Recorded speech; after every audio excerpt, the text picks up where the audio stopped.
आप तनख्वाह पाते हैं, बिना तनख्वाह के नौकर हैं हम लोग, वार्डों के बिना तनख्वाह के नौकर हैं सब लोग, उसी काम को करते हैं सब लोग रिक्रूट करके।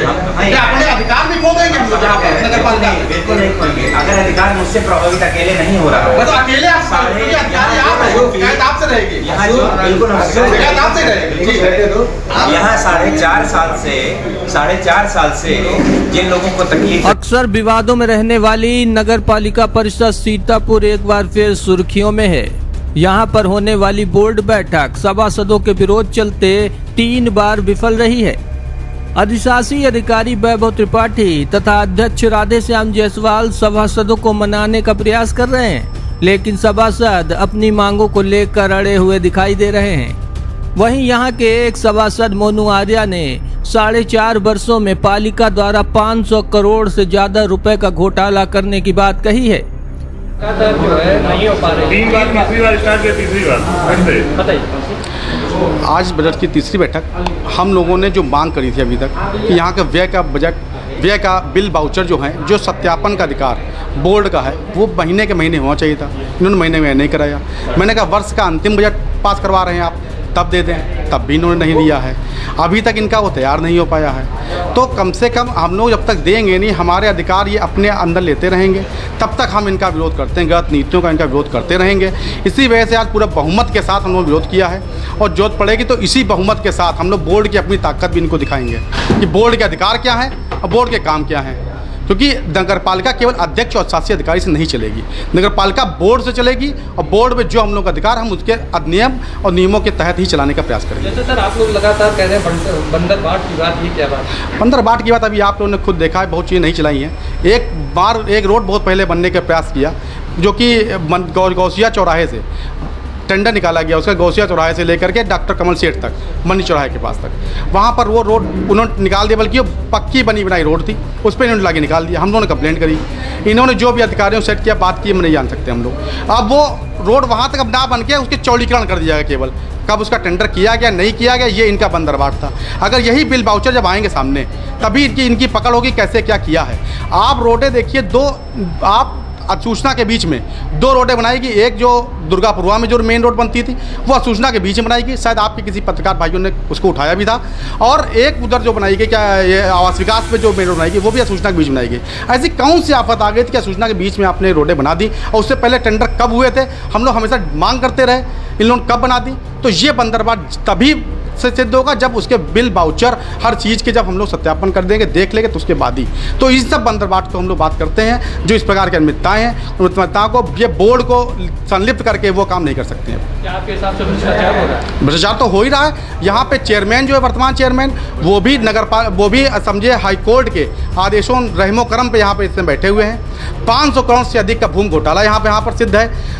अधिनियम में साफ साफ लिखा हुआ है कि बाजार भाव से कम के रेट में ज़मीनें नहीं दिया सकती हैं। इन्होंने बहुत ही ज़मीन अपने चहेतों को, अपने रिश्तेदारों को, अपने नातेदारों को, वो सारे कागज हम लोग पर रखे हैं, जो हम लोग शासन में दिए भी हैं, उस पर कार्रवाई चल रही है। और ये सब चीज़ों को लेकर 500 करोड़ से ऊपर घोटाला जो कि है वो यहाँ पे सिद्ध है। हम तो यहाँ पे SIT जाँच की मांग करते हैं, नगर पालिका में SIT जाँच हो के लिए। योगी जी से क्या कहेंगे आप? योगी से क्यों यही कहना था, सीतापुर नगर पालिका इतनी भ्रष्ट नगर पालिका रही है अभी तक की, जो कि जिसकी जांच बृहद स्तर पर कराने की CBI जांच कराएं या SIT जांच कराएं। यहाँ जब तक नहीं कराएंगे तब तक हम लोग अब इस मुद्दे पर संघर्ष करते रहेंगे। आपका नाम? आशुतोष मोनू, सभासद, लोहारपुर, सीतापुर। साथ ही नगर पालिका अध्यक्ष पर आरोप लगाया है कि इनके द्वारा अपने चहेतों को औने पौने दामों में पालिका की कीमती जमीन को रेडियों की तरह बांट दिया। सभासद का ये भी कहना है कि माननीय न्यायालय के रहमो करम से पालिका अध्यक्ष अपनी कुर्सी पर बने हुए हैं। पालिका सभासदों ने सूबे के CM योगी आदित्यनाथ से पालिका द्वारा किए गए 500 करोड़ से ज्यादा रुपए के भ्रष्टाचार की जांच कराने की मांग की है। सभासदों का ये भी कहना है कि नगर पालिका अध्यक्ष और अधिशासी अधिकारी से पालिका नहीं चलती, लेकिन सीतापुर नगर पालिका अधिशासी अधिकारी और पालिका अध्यक्ष अपने तरीके से इस पालिका को चला रहे हैं और मिलकर सरकारी पैसे का जमकर बंदर बांट कर रहे हैं। Bureau report, Sitapur wise news. Sir लगातार 2 दिन से विफल हो रही है, क्या कारण है बताइए? देखिए, बजट बैठक ये तीसरी बजट बैठक आज थी। पहली बजट बैठक 30 अप्रैल को की गई थी, दूसरी बजट बैठक 6 मई यानी कल की गई थी और तीसरी बजट बैठक आज 7 मई को की गई है। बजट बैठक में सबसे पहले तो मैं आपको बताना चाहूँगा, बजट एक विशेष संकल्प होता है, विशेष संकल्प बैठक होती है, कोई सामान्य बैठक नहीं होती है। और विशेष संकल्प बैठक में जो कोरम होता है, गणपूर्ति जिसको कहते हैं, वो आधा होता है कुल सदस्यों का। तो कोरम की पूर्ति नहीं हो पाने की वजह से बजट बैठक जो है बजट स्वीकृत नहीं हो पाया है। और मैं आपको बताना चाहूँगा कि निर्वाचित जो हमारे सदस्य हैं, कुल वार्ड हमारे 30 हैं, उन 30 में से 2 सभासदों की मृत्यु हो चुकी है, तो कुल 28 निर्वाचित सभासद हैं। तो उसका हमारा बहुमत पूरा था। 14 और 15 जो है ये तीनों बैठकों में सभासदगण उपस्थित रहे। तो जितना हमें बजट पास कराने के लिए बहुमत चाहिए वो हमारे पास पूरा है।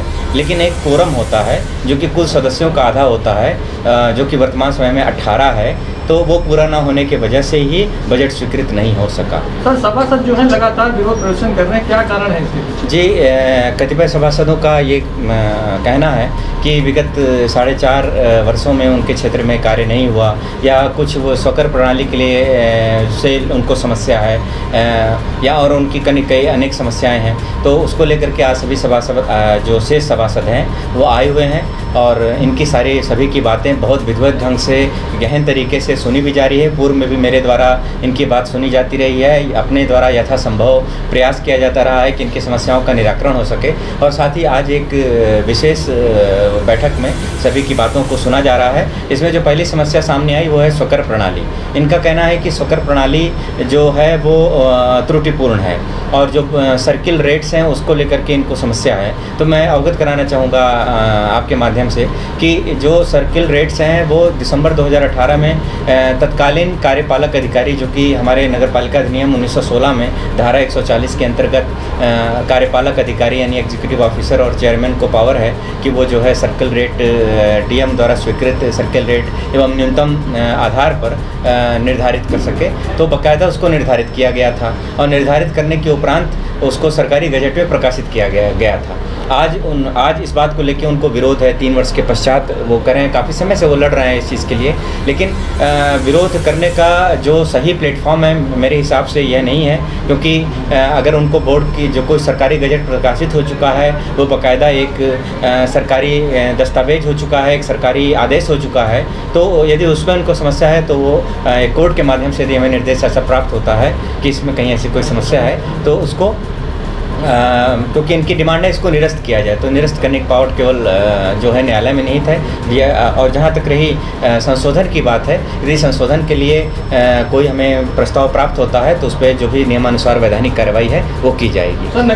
और स्वकर प्रणाली में किसी को भी अगर टैक्स में कोई इस प्रकार की समस्या है तो बाकायदा वो आपत्ति दाखिल करके उसके द्वारा उसकी सुनवाई मेरे द्वारा की जाएगी और उनसे कोई भी 1 रुपये का टैक्स ज़्यादा नहीं वसूला जाएगा, जो मैं पहले भी कहता हूँ। 2 बार ऑनलाइन टैक्स के लिए पे काम हुआ, लेकिन आज तक नगर पालिका ऑनलाइन नहीं। इसमें मैं आपको थोड़ा सा करेक्ट करना चाहूँगा कि अभी हाल ही में जो है ऑनलाइन टैक्सेशन की प्रक्रिया को चालू कर दिया गया है और धीरे धीरे हम ई नगर सेवा की तरफ भी बढ़ रहे हैं। उसमें हम जितने भी हमारे घर हैं, यहाँ लगभग 22,500 घर हैं, इनकी मैपिंग करने की प्रक्रिया के लिए हमारे 2 बंदे ऊपर लगे हुए हैं जो लगातार उनकी डेटा की फीडिंग कर रहे हैं और इसके लिए एक बिजनेस इनोवेशन नाम की कंपनी है, उसके द्वारा डेटा की फीडिंग कराई जा रही है। तो ये धीरे धीरे ऑनलाइन हो रहा है। कुछ क्षेत्र ऑनलाइन हो भी गए हैं, जैसे आप अभी जाके देखिए तामसेनगंज में कोई घर का अगर आपको टैक्स जमा करना है तो आपको ऑनलाइन सुविधा वहाँ पर मिल जाएगी। तो हम धीरे धीरे माइग्रेट कर रहे हैं क्योंकि डेटा बहुत ज़्यादा है और डेटा में कुछ कमियां हैं, तो और GIS मैपिंग हुई है, तो त्रुटियों का सुधार करके ताकि सही टैक्स किसी के घर पे जाए, इस व्यवस्था को हम लोग ई नगर सेवा पे भी ला रहे हैं। सर, पूर्व में 27,000 एंट्रियाँ थी, वो पूरी हो गई थी, उसके बाद भी टैक्स ऑनलाइन नहीं हो पाया। जी, 27,000 एंट्री जो पूरी हो गई थी उनका वेरिफिकेशन होना था कि क्या वो मतलब एक्चुअली वो जो डेटा लिया है वो गूगल का डेटा है, गूगल मैप से या GIS सर्वे से लिया डेटा है। GIS सर्वे सामान्यतः थर्ड पार्टी एजेंसीज करती हैं, तो उसमें चांसेस होती हैं कि ये जो थोड़ा भी डेटा उसमें प्लस माइनस हो सकता है, लेकिन यहाँ पे एक सेपरेट उसके लिए डेडिकेटेड साइट बनवाई गई थी। बाद में निर्देश हुआ कि सब सिस्टम को NIC के माध्यम से ई नगर सेवा पे ट्रांसफ़र किया जाए, इसलिए इस प्रक्रिया को दोबारा जो है किया जा रहा है। आपका बहुत सम्मान करते थे, बहुत सम्मान आपका करते थे, लेकिन उस दिन जो हमको ठेस पहुंची वो बहुत दुखदायक। ठेस पहुंचाना लेकिन बजट